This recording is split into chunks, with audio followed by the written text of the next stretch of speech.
one of the best in baseball. I've never chatted with this guy. I've never met him, but I love his game, and I've been talking to our show bookers for a while saying, please get me Paul Goldschmidt, and I'm thrilled to say that the 4-time All-Star first baseman of the Arizona Diamondbacks is now here on the Rich Eisen Show. How are you, Paul? I'm doing great. How are you guys doing? I am doing just fine and dandy. Let's start with a couple of issues that are going on in baseball, starting with the All-Star game you played in a couple of weeks ago. Would you guys be as into it playing in this game if it was just for league pride, just to win the game and not for home field advantage in the World Series, do you think? I don't think it would change that much. I just think guys are so competitive in the game. You know, obviously it means something for the World Series, but I mean, you want to go out there and win for the competitiveness and for the pride. So, I mean, does it add a little bit more for the World Series? Yeah, I guess it does, but I don't think if they took that away or changed it, that guys would all of a sudden not care. I think it would pretty much be the exact same thing. But whatever they decide to do, we'll go out there and play. I mean, I step in the box. I want to get a hit because I want to beat that pitcher, and you're on national TV, and there's all those fans there. So guys will still continue to play hard, but whatever they decide to do with me. Who is the toughest pitcher you have to face, Paul? In the All-Star game? Or just in general? Just in general in baseball today, who's the guy that you know that you need to bring your AS to A games when you're stepping the plate against this guy? You know, for me, being in the NL West and facing Kershaw every year, multiple times a year, I think he's the best in baseball. So, I mean, there's other guys.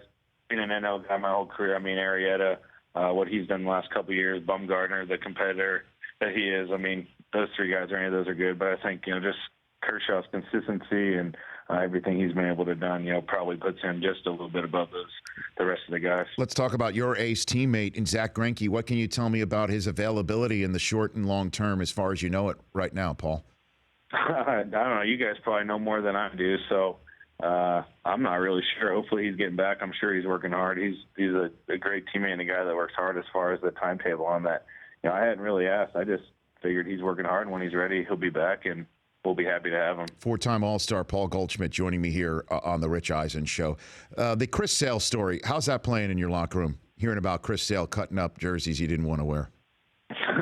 Yeah, I mean, it's a little different, but, you know, I can't say that none of us haven't, you know, had some jerseys that we didn't like. And so, I mean, I've only heard the greatest things about Chris, and then it sounds like, you know, his teammates are behind him. So it's just, you know, one of those things. It's different, and, you know, it makes for some good news and some good stuff for you guys to talk about. So, well, in terms of that, I mean, we've seen some of the jerseys that you put on. I should have known this was coming, huh?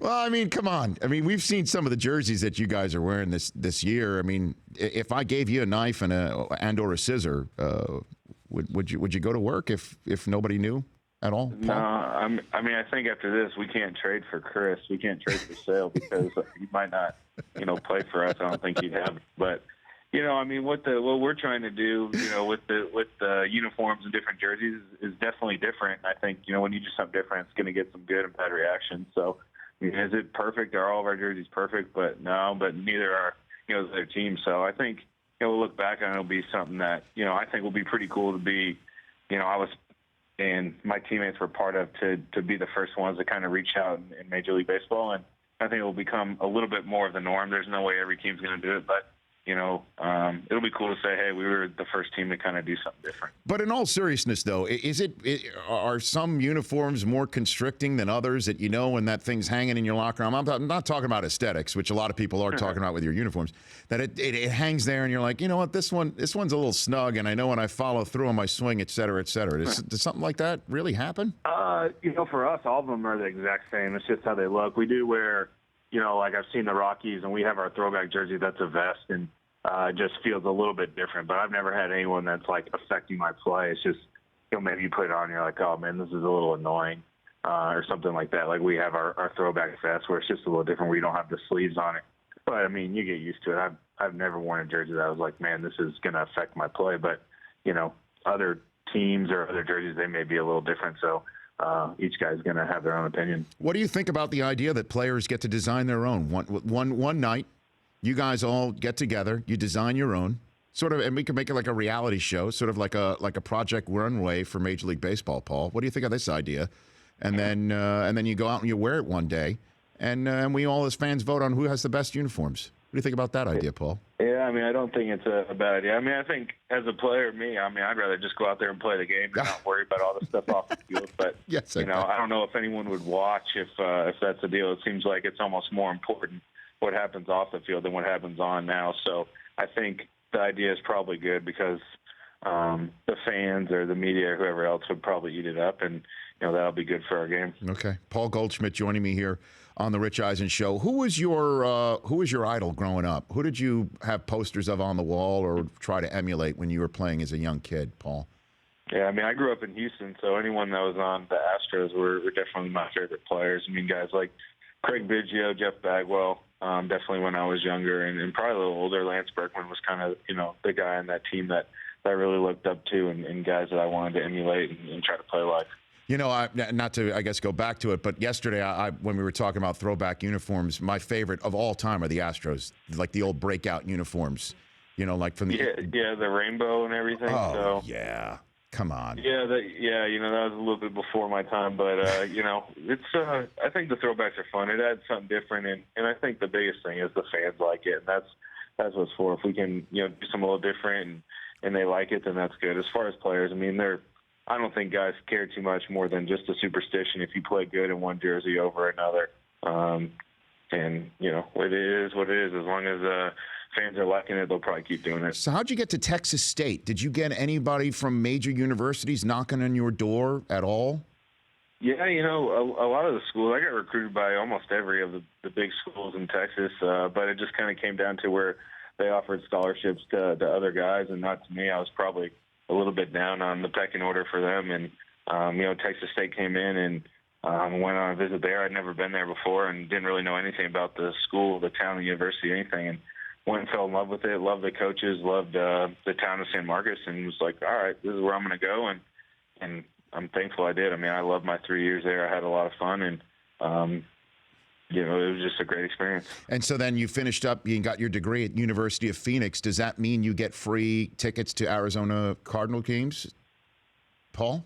I don't know. I should have negotiated that in there. But no, I mean, I just wanted to get my degree done. I would have loved to go back to Texas State, but they just didn't have all the online classes. And so University of Phoenix was just a perfect partnership, and I'm glad I did. It's a different experience than going to a regular 4-year university, but sure. I loved it. And, I'm sure I can probably living in Phoenix year round now finagle some tickets one way or another. Yeah, maybe so. You and Larry Fitzgerald could have some sort of a ticket exchange, yours for his and things like that, Paul. Yeah, that's fine. I mean, I've been living and dying with the Cardinals. It's fun now to call Phoenix home and cheer for the Suns and Cardinals and Coyotes, and I want the fans to come out and cheer for us. So I definitely am following those guys all throughout the year and cheering for them. So the last couple of years were fun, and looking forward to the start of this year as well. Are you a fantasy football guy too, Paul Goldschmidt? I play fantasy football, but I like to have like a partner.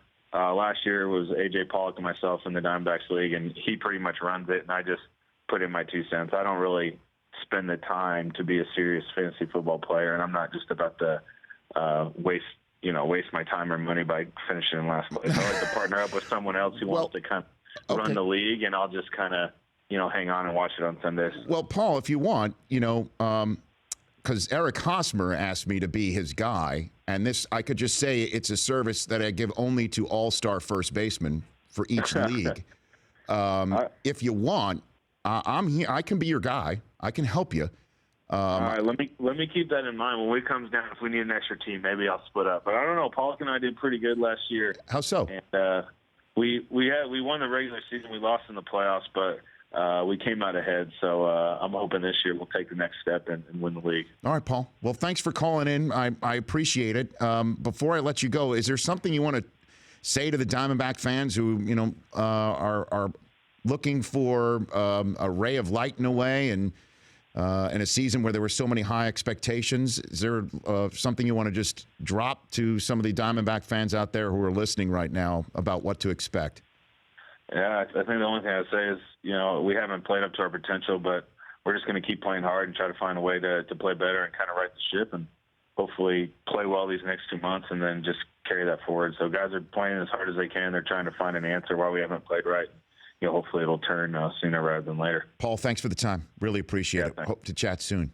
That's right. You bet. That's 4-time All-Star Paul Goldschmidt. The Rich Eisen Show, weekdays at noon Eastern on Audience.